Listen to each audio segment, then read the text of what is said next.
Good morning, good afternoon, good evening, depending on where you are in the world. This is Marsha from Jabunjel Handmade. Today I'm introducing my new channel, and it's called Guess What?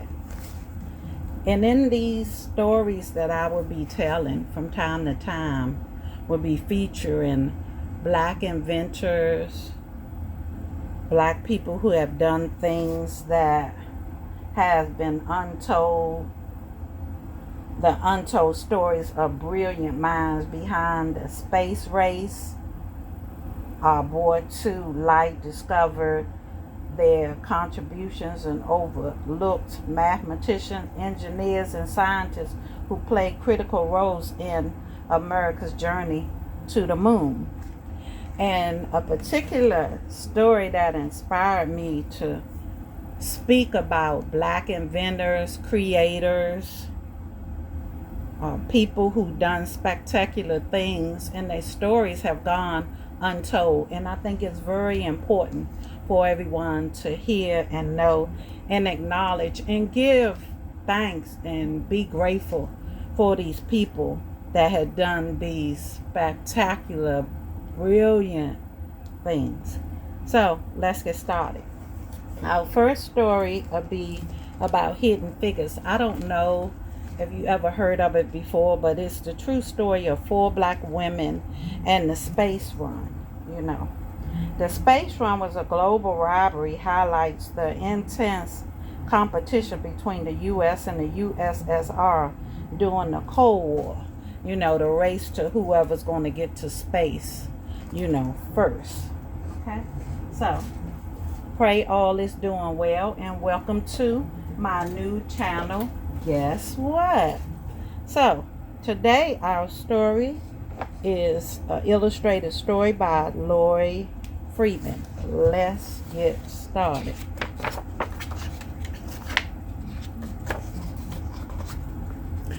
Dorothy Vogue, Murray Jackson, Katherine Johnson, and Christine Barton were good at math, really good at math.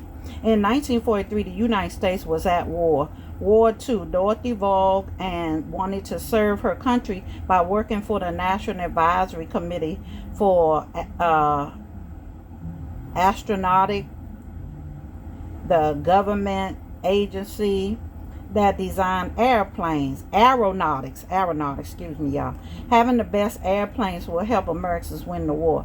Making airplanes fly faster and higher and safer meant doing lots of tests at the agency at Langley Laboratories in Hampton, Virginia. Tests meant numbers meant math, and more math meant computers.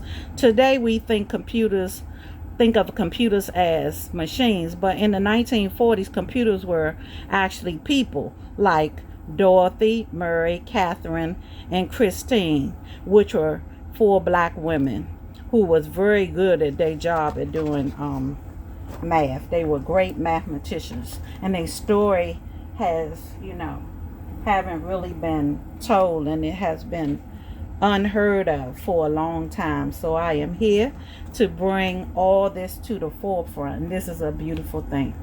Because Dorothy was Black and a woman, some people thought it would be impossible for her to get a job as a computer.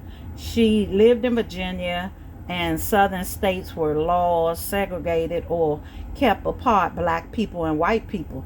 They could not eat in the same restaurants. They couldn't drink from the same water fountains. They couldn't use the same restrooms. They couldn't attend the same schools and could not play at the same sports teams. They could not sit near each other in the movie theaters. They could not marry someone of a different race. All of us is some familiar with the white fountains and the color fountains, in the 60s and the, 50s and so what. But Dorothy didn't think it was impossible. She was good at math, really good. She knew she was the right person for the job. She applied, and the laboratory offered her a position as a computer. So as I was saying, the first computers, when we think of computers, we think of metals and cords and and sockets and stuff. But the first computers were for black women, brilliant mathematicians. At work, black and whites were kept apart. The white computers worked in one building, and Dorothy and the other black computers worked in a different building in their separate offices. Even though they worked on the same kind of assignments, the black computers and the white computers used separate bathrooms and ate in separate lunchrooms. So again, segregation and all that. And as you can see, they did have women that were Caucasians that were computers also. America won the war in 1945, but Dorothy stayed on the job, still trying to make airplanes faster and safer. By 1951, the Americans and the Russians were competing to see who could build the best planes. That meant more experiments and more numbers. Lots and lots of numbers, and more numbers meant the need for more computers. That were the women that were brilliant mathematicians, black and white alike. That's when Mary Jackson got a job as a computer at Langley. She worked in a group that tested model airplanes in wind tunnels. And wind tunnels was a machine like a huge metal box with a powerful fan attached. Murray put model airplanes in the wind tunnels and blast them with air from the fan. This experiment helped her group improve their designs on the models before building full-size models. So basically they made little sample models and tried them out, and the best one would be the model that they were perfect. Murray wanted to become an engineer, but officials said it was impossible. Most of the engineers at the laboratory were men, and to become an engineer, Murray needed to take high-level math classes, but she wasn't allowed to go inside the white schools where the classes were taught. But Murray was good at math, really good, and she refused to give up. She got permission to enter the school building and take the math classes, and she earned good grades because she didn't give up. Mary Jackson became the first African American female engineer at the laboratory. And this was at the laboratories in Langston. So it goes on to say that in these classes she took was at Hampton High School. Katherine Johnson was good at math and always asked lots of questions. In 1953, she applied to the laboratory for a computer job and was placed on a team that tested actual planes while they were flying in the air. The research was used to figure out ways to prevent future plane crashes. In one of her first projects, she learned how to analyze turbulence, a dangerous gust of air. No one knows how many lives her work may have helped save.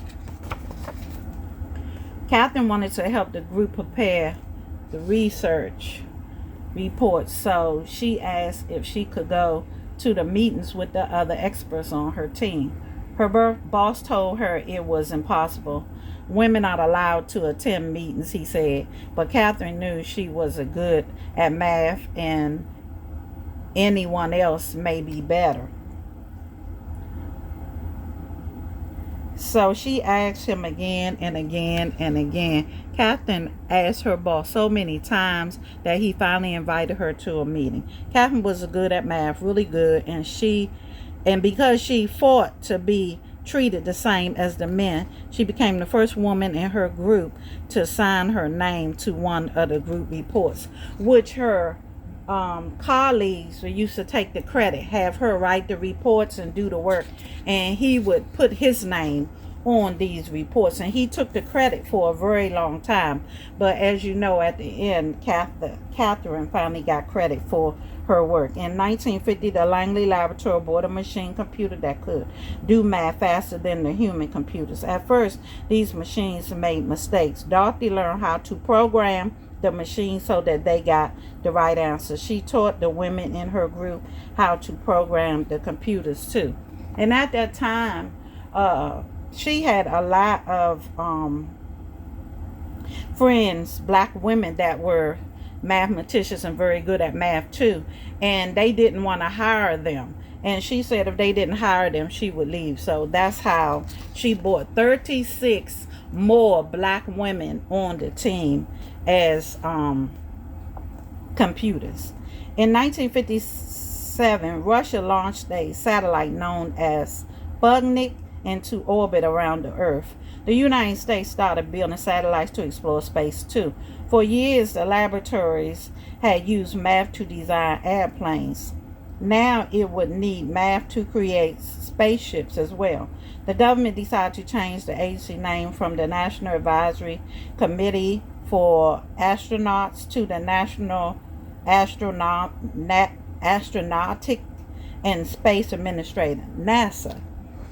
In 1961, the year I was born, President John F. Kennedy told Congress, "I believe that the nation should commit itself to achieving the goal before the decade is out of launching a man on the moon and returning him safely to Earth." A man on the moon, but the first step was to getting a man on the moon was to send an astronaut around the Earth. NASA was going to need to hire more space experts and more people who were good at math, really good at math.